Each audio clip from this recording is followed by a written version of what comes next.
Well, good afternoon. We are here with Mother Emma Shaw. We're in her home, and today is April the 20th, 2019.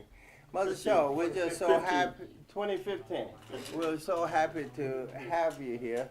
And this is the members here of the West Side Action Group. Yeah. The West Side Action Group have been meeting in San Bernardino since 1972, every week.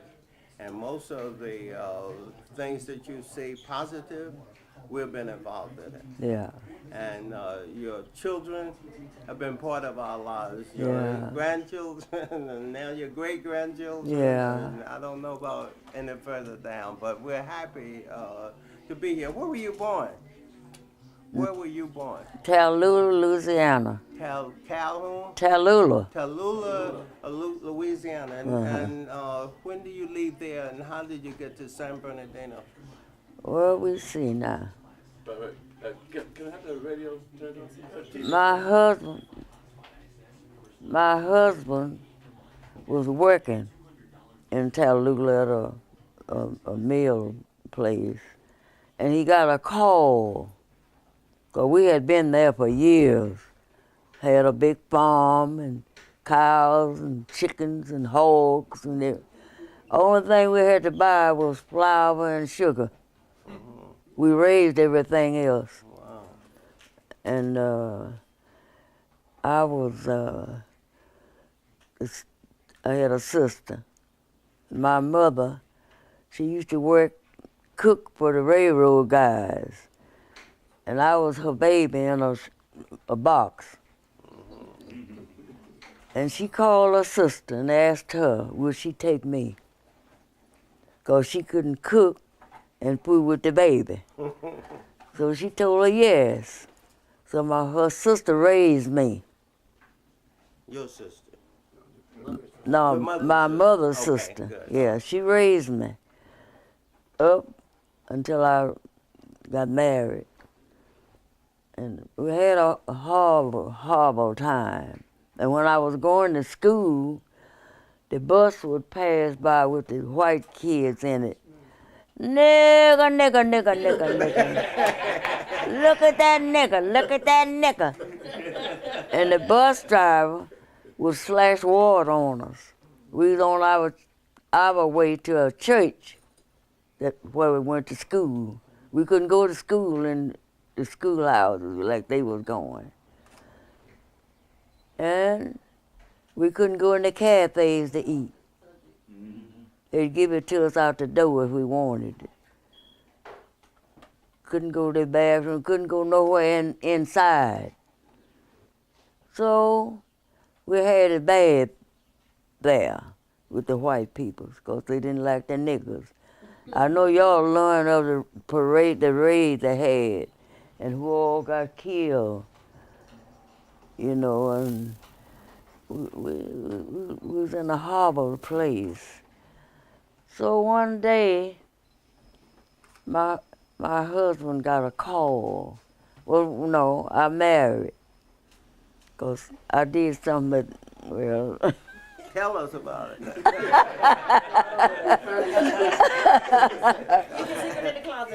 I was, the shower was coating me. We would sit on the porch, and my uncle would tell us when time it was over in the evening. I loved him, I loved his tracks. And sit on the porch until he turned the corner to go to his home. And then I went in the house. But I can't, well. When did you come to Nevada, Mother? Get back on track. I got to tell it like it is. Your time, you can say whatever you want. Your children can tell you what to say. We ain't gonna tell you what to say. Wait. Edit the version. Yeah, Look, we can edit we it out. had a great big bedroom. And right by my bed, it was a window. Come on, Mom. Tell us about it. They were asleep, snoring. They were asleep. And watched, hatched the window, and he come in. So, hey, check this. Now, It didn't start with that. so And we when did what we were gonna do, and it went on out. So on down the road, something happened. My first boy was Cleveland show. Cleveland, I remember him. Yeah. So my mother's sister, one of them, my auntie taking in clothes, wash and iron. So that's what I was doing, ironing. And she had already washed. How And much they were you getting paid? They was all, not me. She the one was getting paid. Oh, okay. But I was working, you know, I was a daughter in the house. And her sister came by in the house and she said, I'm going out in the field and I'm gonna tell sister, you gonna have a baby. See, my auntie didn't know that. She didn't know nothing about it. So I said to myself, what am I gonna do? I taken the iron down, the ironing board and everything, and got my little grip. I got my clothes, what I was going to take with me, fold them up and put them in the grip, and went out and caught the bus. My friend lived across town, and I went to her house. And I stayed there a week. They said my auntie was just hollering. I want my baby. I want my baby. Where my baby at? Where my baby? But I was all right where I was. Because I didn't want to be there. And one day we went to town, me and the girl. And I had a godfather, a godmother. My godfather was downtown. And we was walking the street, and after a while, he seed me. He said, oh, there he is, there he is. I'm gonna take you home. You going home today. I said, oh, Lord, what am I gonna do? But sure enough, I had to come home to my auntie. And when I got there, she just run, hollered, and just cuddled to me. Oh, my baby's back, my baby's back. So I stayed there and from around, I was hurt because she had found out what was happening. And I told my husband, my boyfriend, I said, you know, he knew I had left and he knew all about it. I said, what are we gonna do? And he said, we're going to have to get married. And on down the road, finally we got married in the courthouse. We didn't have no wedding. And then we found a place. My son was born at home. That was before I married. And his family was so glad they had a little grandboy. But after all of that was over, we decided to get married. We went to the courthouse and got married. We got together. And then things just went on and on. Everything. How many children did you have there in Louisiana? I had, Louisa was the old, Cleveland was the oldest, my boy. Louisa, George, and Johnny, Wiley, and Mary. Them the one I taken to Las Vegas. Uh-huh. And after I got to Vegas, I got pregnant with the twins. Wow. But my husband, he was in Las Vegas working, but his nose bled all the time. He lost blood. And he came in the house and he told me, he said, I can't work no more. He said, I'm bleeding too much. He said, the wind was high and the folks who were living in tents, you could see them tents flying around in the air. So my husband said, I'm gonna have to do something. But he went to over the bridge. What's the name of that place? It was Hilly. San Francisco, right. He went to Frisco and he checked it out, but he didn't like Frisco because it was too hilly. And then he came back home and called, and he found out about here. San Bernardino. San Bernardino. And he decided he'd come to San Bernardino and check it out, found a place. He left us there. I had my twins. And after he checked it out, when he went, he found a place. And we moved here. What year was that? What year was it? Twins were born in 44, so it was in 45.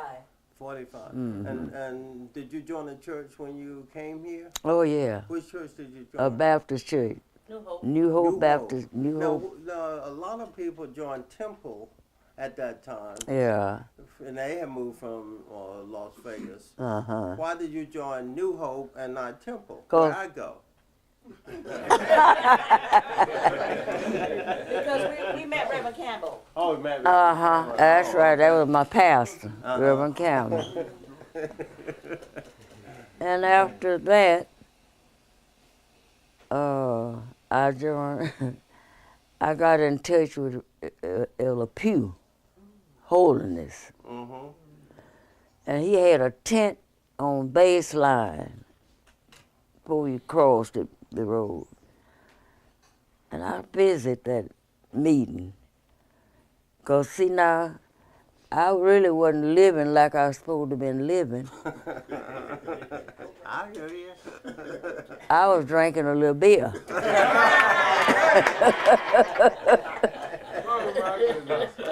And,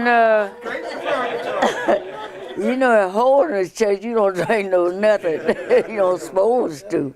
You sanctified, filled with the Holy Ghost and all that, you know. And so I went to this revival, and I changed. I got saved, sanctified, and filled with the Holy Ghost. And I'm still is, you know, saved. And I quit all the things I was doing, and I have them up to now. Been walking with the Lord from there on up to now. And I'm so glad, you know, because I can get back there in that room and talk with him and get happy, you know, and feel the Holy Ghost and all that. And I said, Lord, I thank you for being saved. You kept me and took care of me down through the road. You see now, just think about it. I left Louisiana, came to Vegas, and came here. Look how old I am. I was born 1912, 1912. 9th of August. My birthday coming up, I'll be 103. Wow. Yeah, if I be here. And I thank the Lord for taking care of me like He is. I can rise out of my bed, make my bed, round and round. Sometimes I have my breathing spelled, you know. My daughter, she said, don't make the bed, I'll make the bed. I come in, she said, I told you not to make the bed. But you know, I'm blessed. What do you think your long life is attributed to? What do you, I know you said the Lord, and so let's get that Yeah. done. And What else do you think helped you to live so long, and what advice do you have for other people? For all my son, the oldest one, he went in the Navy. Was in the Navy? Yeah. And he stayed there a long time. And he told me, Barbara, he said, I'm in the Navy now. He said, but if anything happened to me, he said, I don't want y'all to put me in no box and put me in the ground. I want to be cremated, and I want my ashes put in the water where I was. So that's what they did. And I had a wonderful time. But back in Louisiana, y'all, I didn't tell y'all, we was treated bad.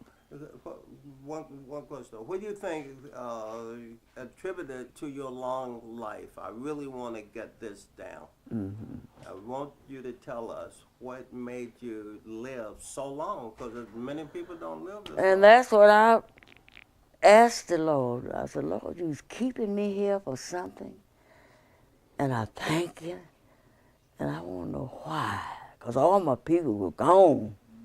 My husband's peoples too. They just about all gone. And I said, you keeping me here for a cause. I said, I want to make it to the city.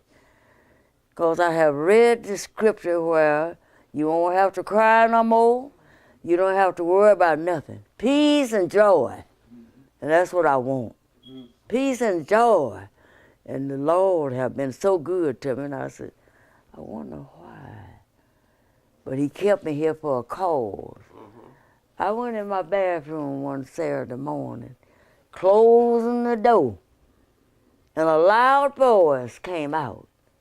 Be ready, I'm on my way back. Tell the good news. And you know, I've been in the hospital, funeral homes, and the churches I've been to. And I'd hold my hand up when everything was just about over and ask them, could I tell them some good news? And I'd tell it. Let them know the Lord is on his way back. And he said, be ready. And I wanted to tell it the other night, but so much was going on. I didn't. You can tell it now. That's you right. tell it now. He said, he's on his way back. Be ready. And I read the scripture where you won't have to cry no more. You don't have to worry about nothing. Peace and joy. That's what we're going to have up there. Peace and joy. You're going to enjoy everything.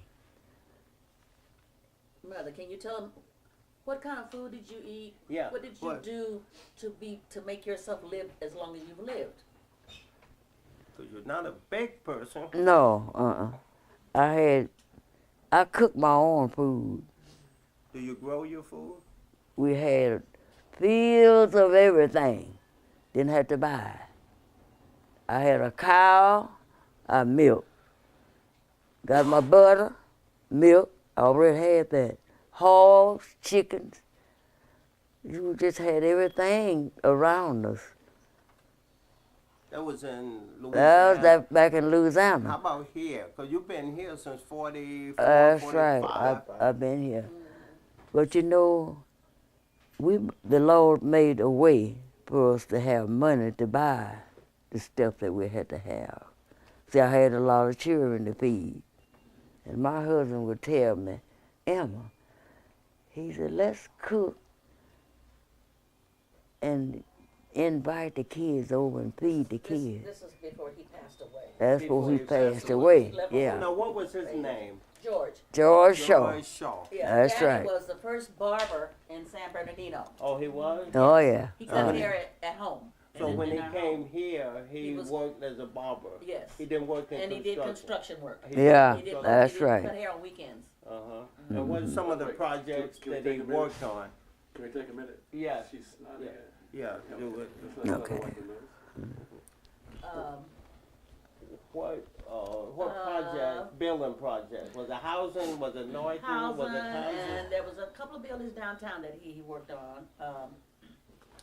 He was having a show. But for the record, we have Joyce Smith, her daughter is here, and which okay, the twins. Yeah, And yeah. then I just saw another show come in here. What's your name, man? Vernon Shaw. Vernon Shaw. And then we have several members from the West Side Action Group. We have Joe Mays, we have Artie Skipper, We have Brother Sylvester McGill. We have Gwen Rogers, and then we have over there William, Ashante Williams, and we have Don Griggs.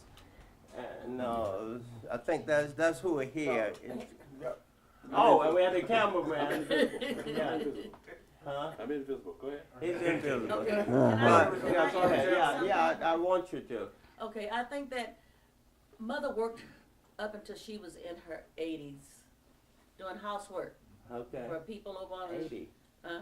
80s, you said. In her 80s. And when she finally, I think about 85, she stopped working. And she cleaned houses for families over on the north end of town. He won't come on. And she made a lot of friends. That It's not a really plug. Like her. She did good work.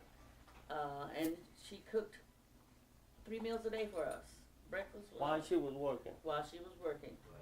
Maybe sometimes not lunch, but we always had a big meal in the evening. Mm-hmm. And we always had good food to eat. And I think that might have been, one of the reasons why she kept busy Mm-hmm. and we ate the right foods. And I think that has contributed to her longevity.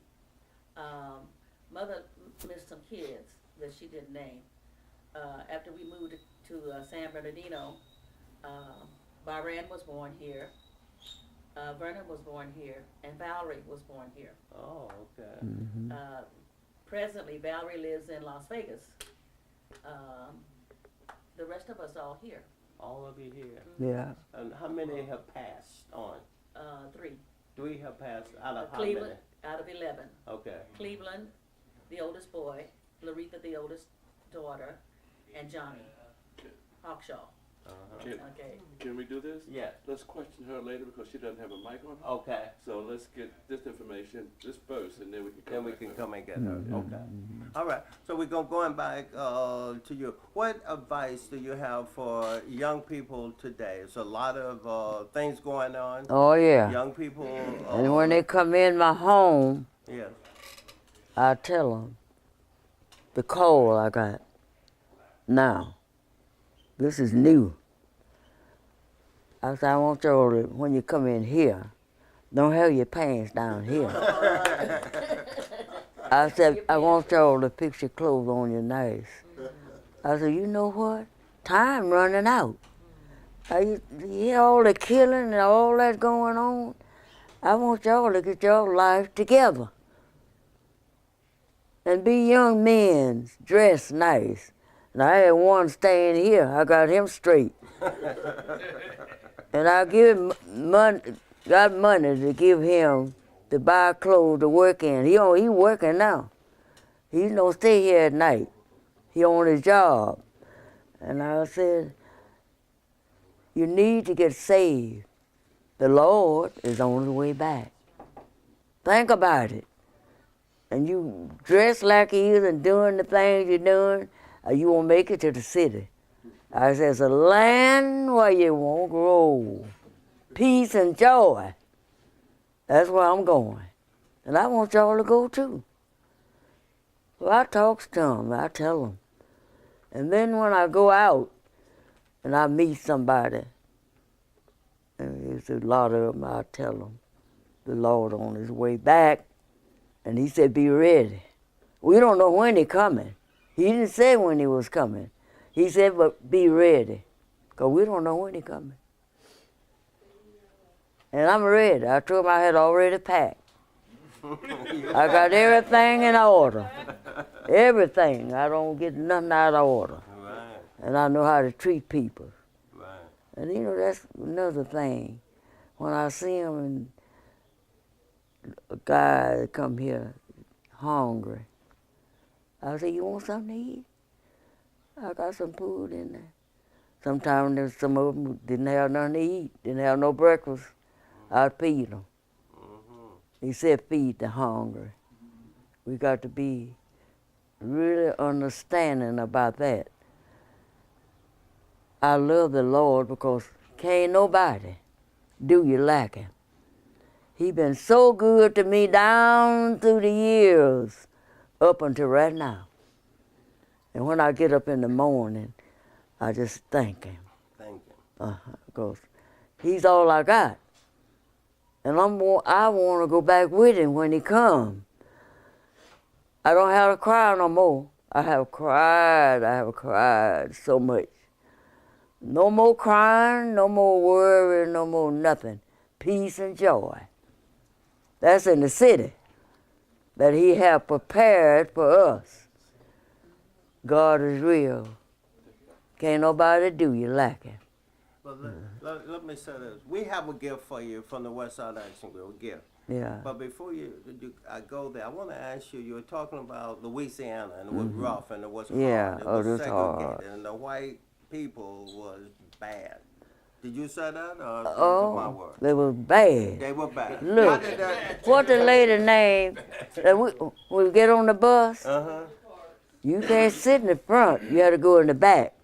And one bus had a curtain for the niggers to sit behind out the way of the white. But Rosa Parks, she died. They made a statue of her. And when she would get on the bus, you know when you get on the bus, there's a seat right there? That's where she would sit. They couldn't make her go in the back. So they made a statue of it, and we was going to who's wedding? We went to Memphis to the Martin Luther King, where he died Right. at the At the hotel. Lorraine Hotel, and they had all those things set up there, and they had a statue of Rosa Parks sitting on the bus. On How the did bus. that make you feel? How did you feel? I felt real bad. I mean, how? What do you mean by bad? I was hurt, which I didn't know no other way though, 'cause I was raised up there, and I know the white didn't like the niggers. And I tell you, I went to a home to clean, and this lady, what I was working for, had money under the couch, and she had about $50 in the bacon. When she asked me, she said, when you get through cleaning, will you clean my refrigerator for me? And I told her, oh yeah. I said, what I'm here for? To clean. And when I got through with everything else, think about the money under the bed, under the couch, I mean. Why she had money under the couch? And I was waiting for her. But she got dressed and she left. And she said, I'll be back before time for you to leave. I said, all right. And she said, be sure to clean the refrigerator. I said, I will when I get through with the house. When I got through with the house and went in to fix water to clean the refrigerator out and taking everything out the refrigerator and laid them on the table, there was the bacon with money hanging out of it, $50, that's what it was. And so when she got back, and I was almost ready to go, I told her I wanted to talk with her. I said, now you know what? I have worked in so many places. I never stole nothing. I said, that's why I work, to get my own money. You had money under your couch. You had money in your bacon. I'm not a thief. I said, I came to your home to clean, to get my money. My money, not yours. I said, I won't be back. Oh, you told her that? Yeah. I will not be back. Yeah. So, You think she was trying to set you up? yeah, what she did, she thought I was one of the niggas that would steal. Yeah. But I never stole nothing in my life from nobody. And I thought that's the kind of work I did because I couldn't get my education because I had to go to the field back in the country and work, Her mother, pick cotton. remember when you worked at Norton Air Force Station? That's right. What happened out there at Norton? It was real Tell nice. her what you did out there, Mother. Okay. We packed things to be shipped to different places. But I had a lady to help me. When I went in, she helped me fill my papers out and all, and got everything just straight, like it should have been. And I went to work. And all I had to do show me what to do, you know, I could do it. And I went to packing and putting stuff in, just like the rest of them was doing, in Northern Air Base. Now that's the only job I ever had in business like. I did homework all the time. Yeah, Ain't got paid by the day. that's right, Okay. baby. That's right. Anybody got a question for her? Anybody? I have a small question. When you left, Louisiana, you came north, and you grew up in Louisiana. You grew up in the South. That's right. Now you were going. This is the West, but it's almost like the. It must have, that's what I want to know. What was that like for you when you moved from the South To Vegas. to Vegas. to San Bernardino? Uh-huh. That move, leaving, your home. What was that like for you? Well, a little better. But not, they don't care nothing about you here either, you know. No. You ain't up to date here. You still a nigger. Let me ask you this. Why do you use the word nigger? That's what they Because call I know, us. do you think we here are niggers too? You know what them kids said on the bus? What? Nigger, look at that nigger. So that's what I've been called. I'm talking about us now. Us I'm now. here, I'm here. Joyce is here. Well, you know how What are we? I- What are we?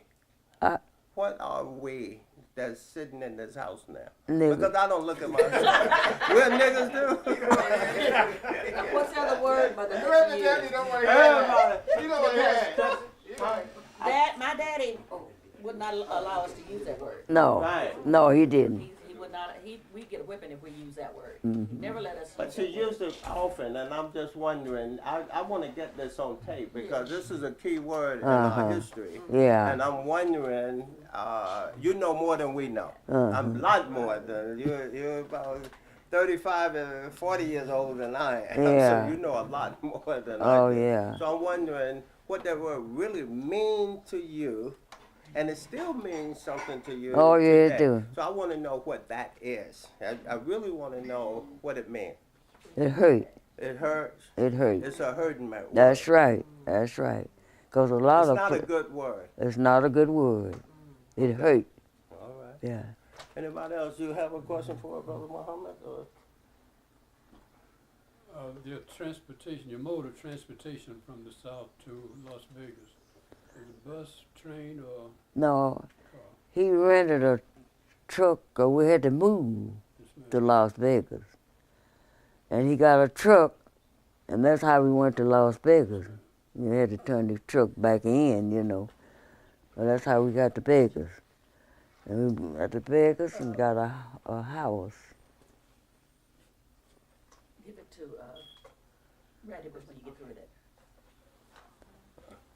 We got a house in Vegas. We were lucky to get a house. We And didn't have you to have moved no here? real tent. Did you move here in a truck too from Vegas? Oh, yeah. Oh, yeah. Truck. Hmm. Okay. Oh, okay. Joe Mays, can you make a presentation tomorrow for us? Ma'am, I tell you what, we've heard so much about you, Yeah. and we know so many people that's connected to you. Yeah. And I tell you what, they all have very good things to say. Hmm. And it is an honor for me to be in your presence Oh, I'm so glad. today, because I too came from the deep South, Yeah. came from a place called Sylvania, Georgia, Mm-hmm. and I can relate to some of the same things that you went through. That's all right. And you know, there's no way that we can honor you like we want to honor you. Yes, Lord. You know, we have decided to take a little collection of, so you can go do some of the things that you want to do. Oh, what a blessing. Whatever that is that you want to do, we want you to be able to do it. So the West Side Action Group is going to present you with $326 so you can go do whatever you want. Oh, that's all right. All right. Thank you so much. Thank you so much. Thank you so much. Thank you, thank you. Now we have some paper pictures here. I see 20th and Emma Drive. Emma Road. Emma Road. Where is this? It's over before you get on, what's the street where you get on the freeway? State Street. State Street. Yeah. Oh, okay. It's over there. And Ricky, when they put the freeway in, Yeah. they had just a short street. It wasn't a complete street. And they had not put a name for it, so he said, I have a name for it. And he named it Emma Road. So he named the street after her. That is good. Because we're collecting for our archive project. It's still named Emerald? It's still, oh Yeah, yeah, it's still it's live. permanent. Ago did he do Well, it? we gotta get a How long has picture. it been? But you gotta keep it still. Huh? Oh, Uh, okay. Turn it How old was toward she me. then? I think she was 100. Okay, that's good. That was And then the other picture is my dad and my mom, Wait, George, yeah. you can you see that one? You got that one. And this one, His mother and daddy, and she's holding I somebody's thought baby. this was Vernon Shaw here. This he looks like Vernon looks like this man here. Oh, yeah. Can you see this? Okay. Yeah, I get it clear. And who is the baby that is being held here? I have no idea. You don't know who this baby is. Mother has over 100. Hold it still, hold it still, hold it still. Turn it, yeah. She has what now? Over 100 grandkids Over 100 grandkids. and a lot of great grandkids. I don't have a number, but I'll get a number for you. Okay. And then great grandkids. Yes. And some great Yeah. grandkids. Oh, and yeah. within my kids, there's 5 generations. Wow. That is gotta be some. How about you, Gilbert? You have a question for? I have to say that I am from Louisiana myself.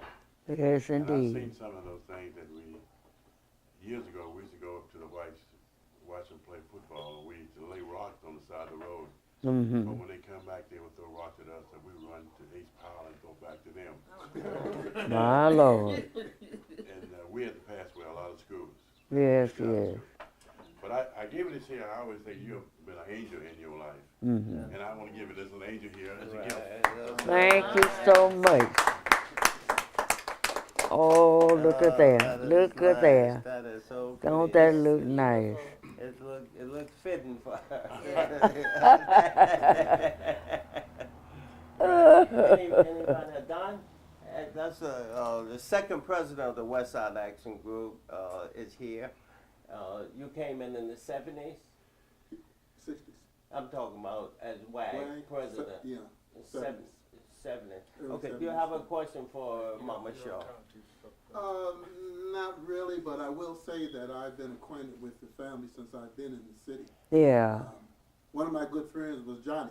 That's right. Yeah, All in right. fact, when I had my clothing store, Johnny used to buy clothes from me. Yeah. He used to come out to the store, and then we would work out a deal where I'd go down to the lounge, Jerry's, Jerry's Velvet Lounge. and we would work out the deal where we would trade merchandise. Mm.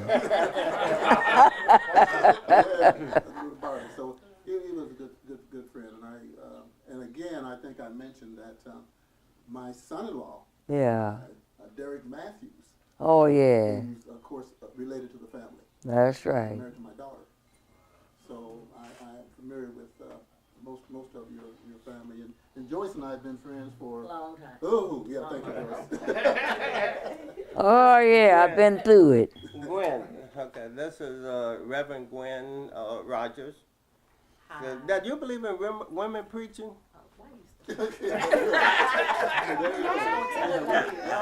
I gotta get this. I mean, this lady's 102 years old. Let me tell you who she is. Okay. Uh-huh. Remember Mr. and Mrs. Rogers that lived on Trenton? That's right. Her husband is the son of Arlington, Oh. All right. and her son participated in the Botean, the other night. Yeah, he was here. Her son. Yeah. He was second. He got second place runner up. Oh, that's all right. And I'm also a lifetime resident, so I've lived here I grew up here as a young girl. My family is from Arkansas. My entire family. Yeah. It's also the Dowdy family. And I'm Mhm. very familiar with the Shaw family because my really good friend Bridget is also Was married to yes to Ernest. Ernest Oh, and the yeah. Jacksons. So that's how I came in, and we knew each other from grade school. That's but I all would right. ask you the question: what advice do you have to us as women? What advice would you give to a woman?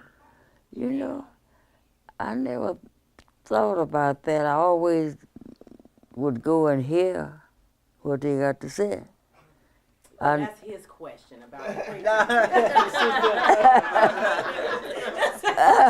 answer my question. She Yeah. asked you a different question. Yes, we're gonna leave this. Just the woman in general, household, Just and women. raising their families and children. Oh, What you yeah. give advice? Well, beautiful. Some of them, not all of them, You right. because they let them run over them and do what they want to do. A lot of them in the streets, you know what they done. I had never had one in the street. I raised mine different from that. And you know, I never had on a pair of pants in my life. No pajamas, no pants. Mm. My auntie that raised me, she was a seamster. She made all my clothes. She would buy a few pieces, but she didn't have to buy me a whole lot because she could sew. And I wasn't raised up with pants and pajamas and all that. Always. And you know, I look at the different one with pants. Well, I don't have nothing to say about it. I don't know what to say. Because there's so many wearing them. Yeah. And now we don't have no peace in the land. That's true. Read the paper.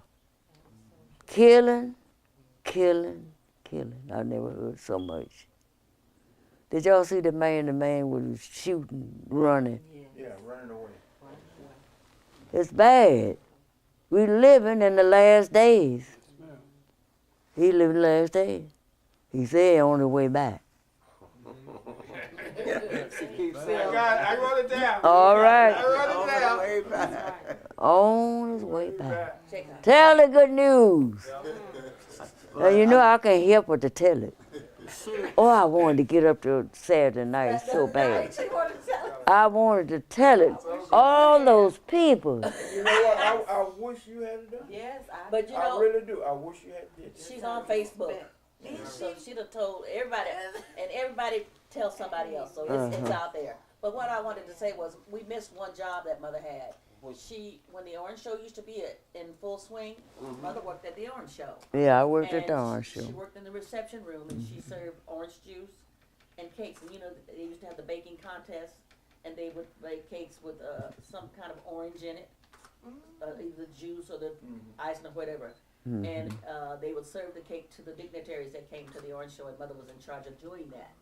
And then in 1964, my daughter passed away. She had spinal meningitis, and they stopped her from working there that year because they figured that she had been contaminated. Let me stop. You got Okay.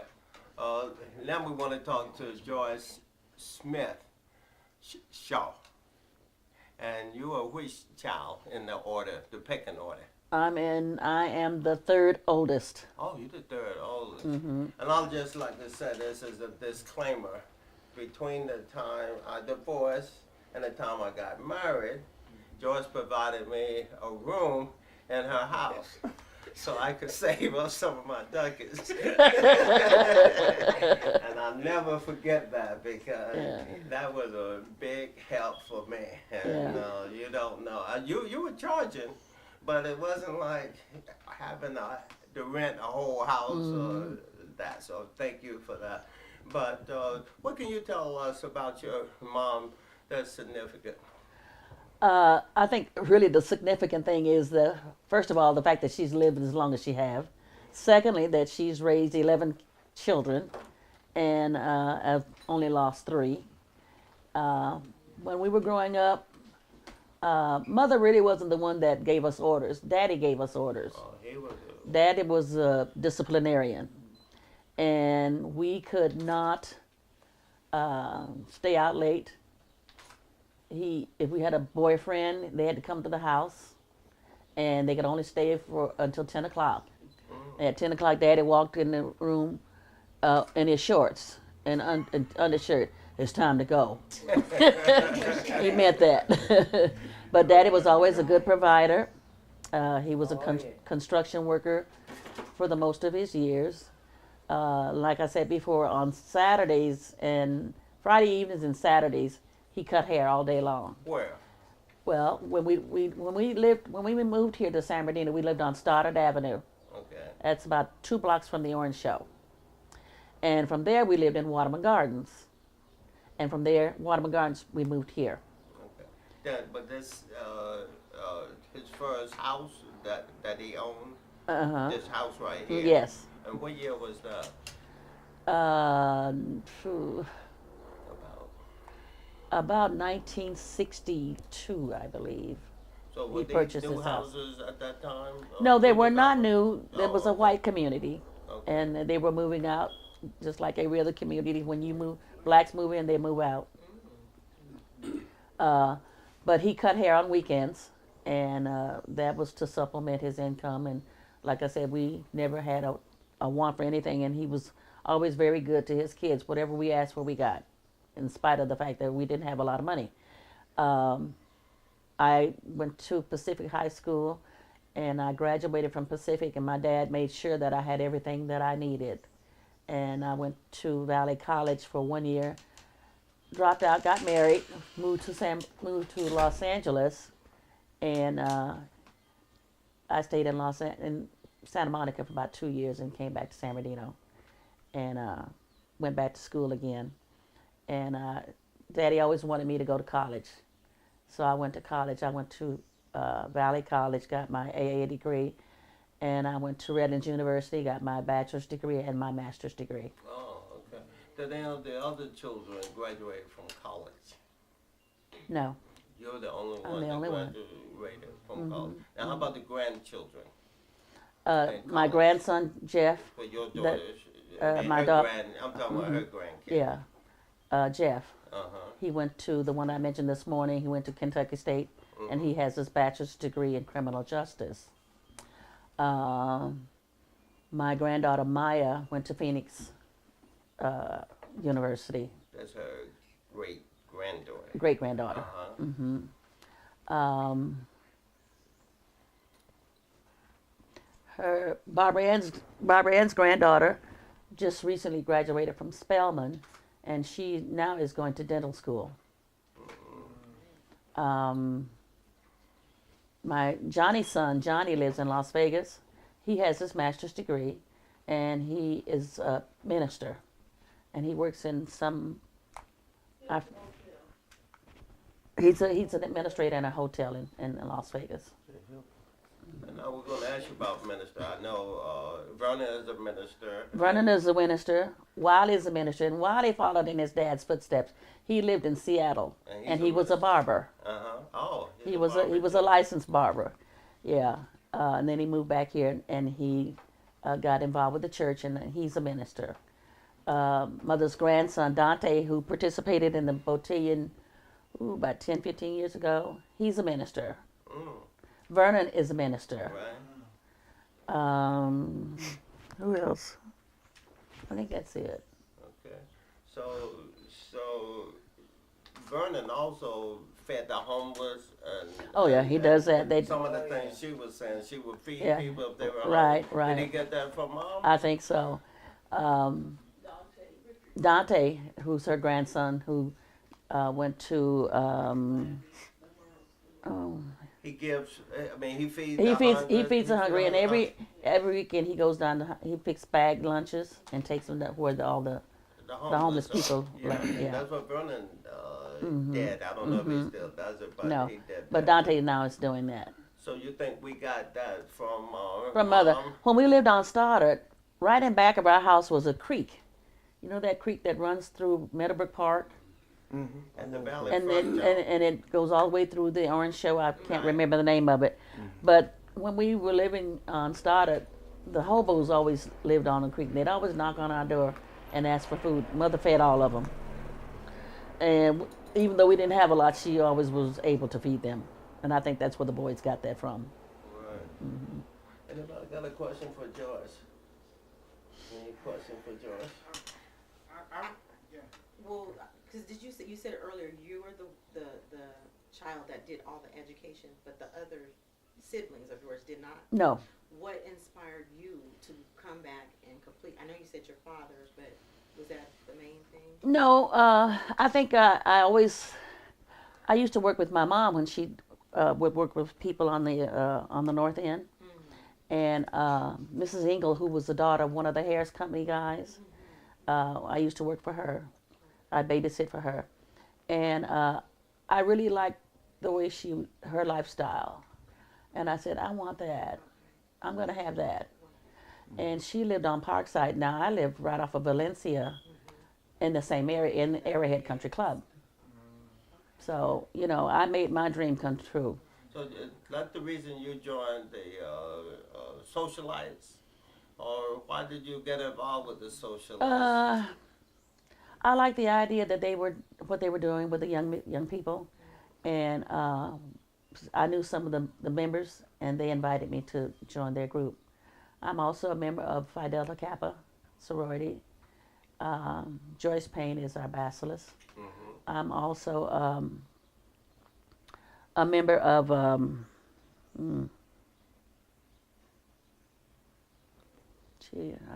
belong to 3 different the Eastern Stars. I'm an Eastern Star. And it's at my church, New Hope Missionary Baptist Church. I'm on the scholarship committee there, and I've worked at Valley College, Crafton Hills College, and Riverside University. I've spent, I think, a total of 43 years in education. I'm semi-retired. I still work at Valley College on Thursdays and Fridays, and I enjoy my work because it gives me an opportunity to tell kids how to do, what to do, especially our kids. I always make a point of letting them know, that these are the things you have to do if you plan to have a successful life. And I hope some of my grandkids are going in the right direction and they're getting there. So do you think your biggest influence came from your father or your mom, or both? Both. Both. Hmm. But the father was a disciplinarian. Yes, my father was a disciplinarian, and he always pushed us to get an education. And what was mom doing? Mother was always in agreement with whatever Daddy said. Okay. and if Daddy thought we needed a whipping, she didn't disagree with him. Well, that's good. But we had a lot of fun with that many people in the house at one time growing up. Right here? Right here, In this and house? in Waterman Gardens. And the kids used to tease us in Waterman Gardens because, the 2-story buildings they have over there, we had the double. Okay. And they always say, ooh, y'all got an apartment all by yourself. They got so many kids. Yeah. That is good. So they were built before the ones off of 9th Street. Yes, they were. So Waterman Garden. Yeah. Now, because I heard the one off of 9th Street was built for military families. I think at it the was. beginning. It was. And then the military moved out, and then people who right. needed assistance in They're living low-income came. housing, yeah. Right. Mm-hmm. Well, that's good. Anything else? Do you say you? Yeah, I'm just I don't have anything to say other than we always talk about what should be done and how we should change the world, and I think your mother is right. I mean there's something to be said about the fundamentals of how you build a house. Yes. It's how you build a child. Yes. How you build a family. Exactly. And once you stray from that concept, you start building your house on mud heaps. Yes. And then we say, oh, it fell down. I think you're right. And I think I'm just impressed, so impressed. a lot of kids who have good parents and give them good background, like you say, they stray from that and they're never successful. But if you stay on the right path and stay focused on what you need to do, you're going to be successful. And it wasn't because I knew someone. It was because I did what I had to do. Hard work and staying focused. And I knew I was going to get an education. And I knew I was going to have a better life. And I do have. I don't depend on anybody but myself. I'm a single mother. I had 4 kids, but now I have 3. My oldest daughter passed away, and she was Rogers.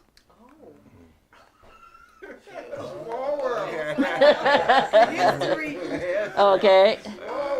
Yes.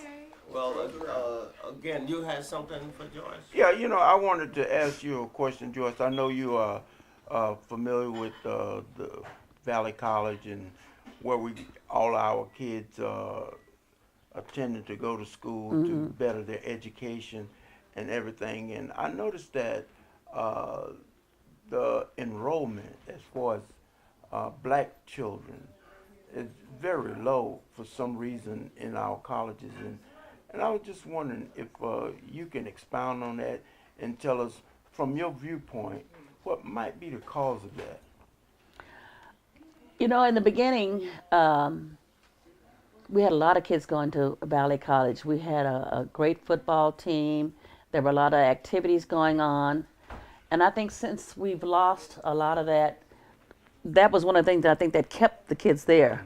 And since we don't have a lot of activities, there is a lot of recruitment. We go to all the high schools all the time to recruit kids. Usually someone will come to the church and talk about Valley College and try to encourage kids to come, because, you know, going to community college is less expensive as going straight to a university. Right. And it prepares you for the university. You can get all your lower level general eds out of the way, and when you transfer to the 4-year school, you transfer in as a junior. And in 2 years, you should have your bachelor's degree. And our kids don't stay focused enough. And I think that not today, some of the parents just don't push their kids in the right direction, and they don't help them to go to school. And it's really hard when there's no money. A lot of them don't qualify for financial aid. Those that do, I noticed one thing, when the kids that do qualify for financial aid, they come in, they'll get the financial aid, they might stay for 1 or 2 semesters, and they drop out. And then later in life, they realize, well, I should have stayed, because I've had a lot of returning students who've come to me and said, I sure wish that I had stayed, because I've lost so much time. And I think that's one of the reasons why, you know, kids that come from big families have to help out. Kids want certain things out of life, and you can't get it going to school. So they get a job, or a lot of our kids get involved in drugs and selling drugs and whatever else. So it's always something that gets them off track. There's one more entity that I would like to talk to you about and get your viewpoint on. Our president today is trying to enforce a law that will make it where junior colleges will be just like high school. It'll be paid for by the government, and the kids can go there. They can continue to go there. Once they graduate from high school, they can go into junior college, and it'll still be the same as going to high school. What is your viewpoint on that? I think that I agree to it to a certain extent, but I don't think it ought to be always free. I think they should pay something. If something is given to you, you don't appreciate it. Right. But if you work for it and you know you earned it, you appreciate it more. So I think that to a degree, I think it should be not as much. They don't have to pay as much as they do now, because right now it's $46 per unit. And if you're taking a 3 or 4 unit class, or let's say a full load with just 12 units times 46, a lot of kids don't have that to pay. Yeah. And then if you don't qualify for financial aid, you're still not going to be able to get that, and have to buy your books on top of that. Books start at $100, some of them. And a lot of kids drop out because they don't have the money to buy the books. And our financial aid system at Valley College has always been a day late and a dollar short. But they're trying to fix that. And they've got some new people in financial aid to make sure the kids get the money is available to them at the beginning of the semester, so they will be able to buy their books and they won't go to class without a book. So hopefully that's going to work with our new Vice President, Mr. Shabazz, and Gloria Fisher, who is our president. Okay, well, that may be it. I wanted you to close us out with a prayer for the community. And then You ready? Rolling. Heavenly Father, we thank you today for the peace and the joy that you have gave us. You've been so good to us. Brought us from a long ways, brought me from a long ways, up until right now. Lord, I thank you for everything that you have made ways for me. You've been good to me down through the years. I love you with all my heart. You saved me one day, sanctified me, and filled me with the Holy Ghost. And Lord, I thank you. Bless everyone in the room. Oh, God, please bless them. Take care, make ways out of no way. You got all power in your hand. You made us and you know all about us. Picked us for the journey. Lord, I know you said you're on your way back. We're waiting on you. Want to be ready when you come. Bless here, there, and everywhere. Remember the sick, the poor, and the needy. Oh, God, I know you're able. You got all power in your hand. And you done made a way for us, Lord. And I'm telling the good news. Thank you for everything you have did for me down through the years up until right now. Oh, God, I love you with all my heart. Thank you for everything you have did for us. Bless everyone in the room. Make ways, oh God. Take care of them. Walk with them day by day. Oh God, we know what's going to happen. And we're waiting on you. Bless and take care all over the land. Remember the sick here, there, and everywhere. You got all power in your hand. You've been so good to me. And Lord, I thank you. Thank you for everything you have did up until right now. I love you with all my heart. Bless and take care of us all day long. Down through the years, make ways out of no way. Remember here, there, and everywhere. All these wonderful blessings we ask in your name. Thank God. Amen. Amen. And amen. Thank you. Thank